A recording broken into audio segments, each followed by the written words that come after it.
Hey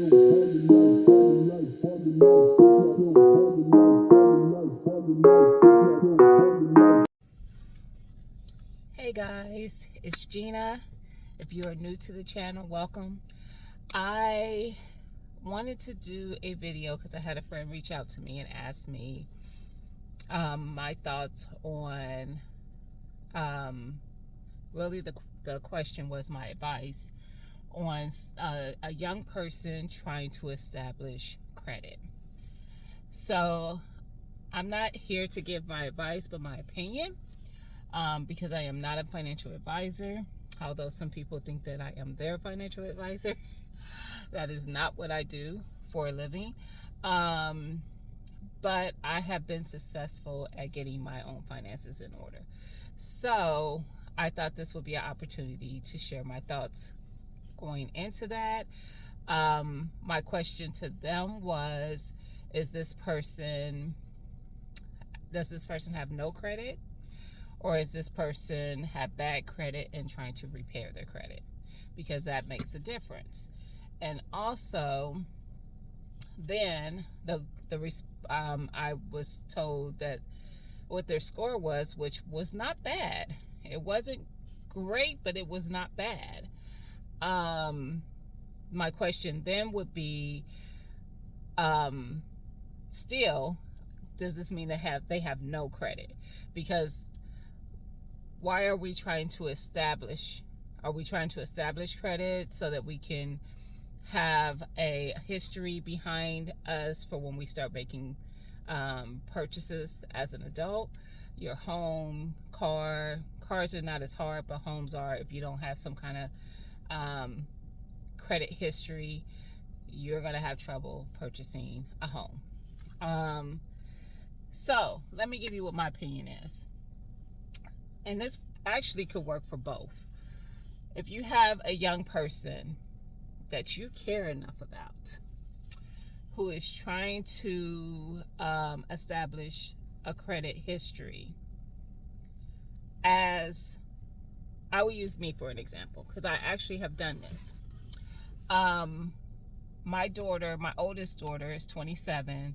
Her credit score is, let's just say 700. I think it's like in that realm. It's either like right under 7 or right above 7. I'm not sure. But now, no, actually I know it's above 7 now. But anyway, at the time, it was in that space.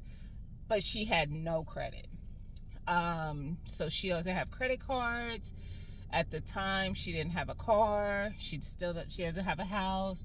No credit. So what I did is I put her down as an authorized user on my credit card.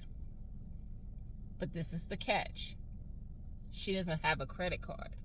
So you can have a child, a family member, if you care that much to help them, because you don't want, you may not want to put someone on your card as an authorized user.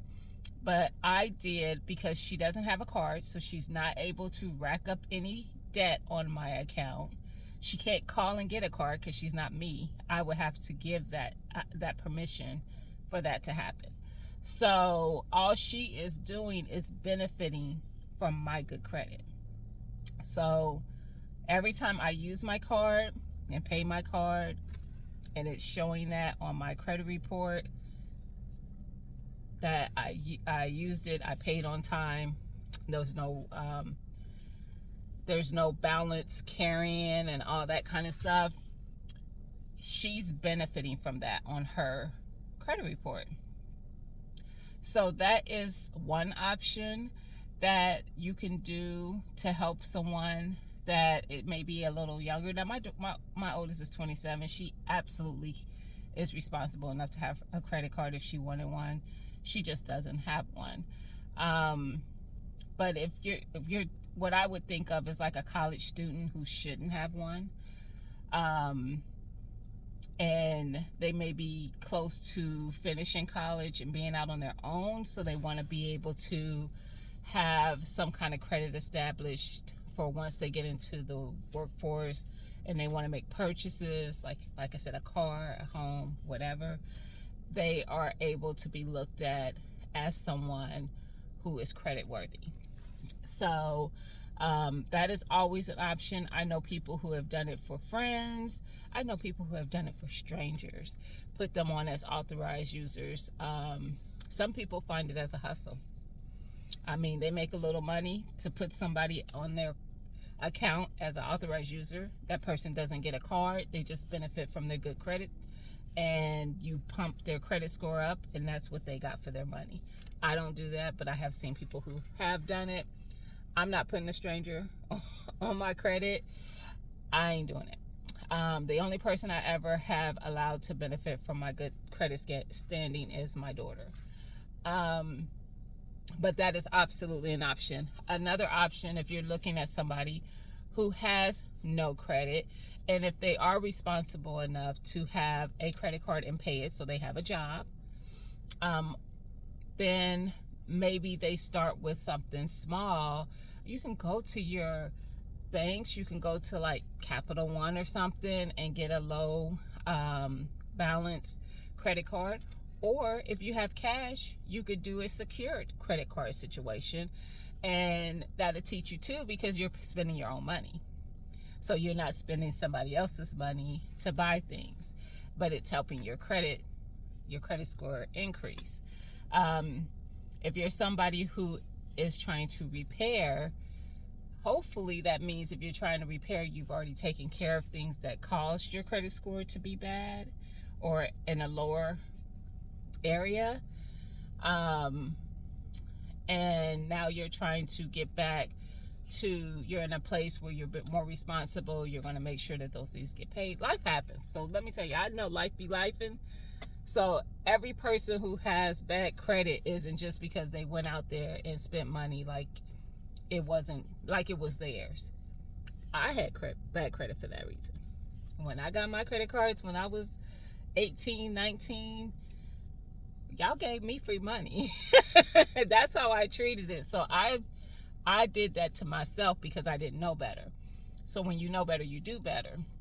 But I know people who have just, maybe their company they came in one day and the whole company shut down, and now they're unemployed. The last thing on your list of important things to take care of is your credit cards. You want to make sure there's a roof over your head and there's food for your family, and you have lights and utilities, running. So the credit card kind of gets shuffled towards the bottom. Get it?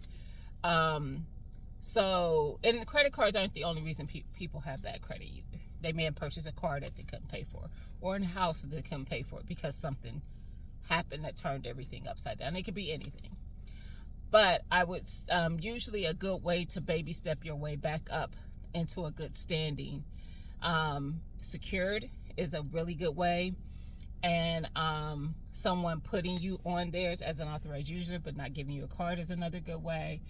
And also you starting with something that just a low balanced card. Apply for somewhere and just start off with a low balance card if you have a decent score to even get that.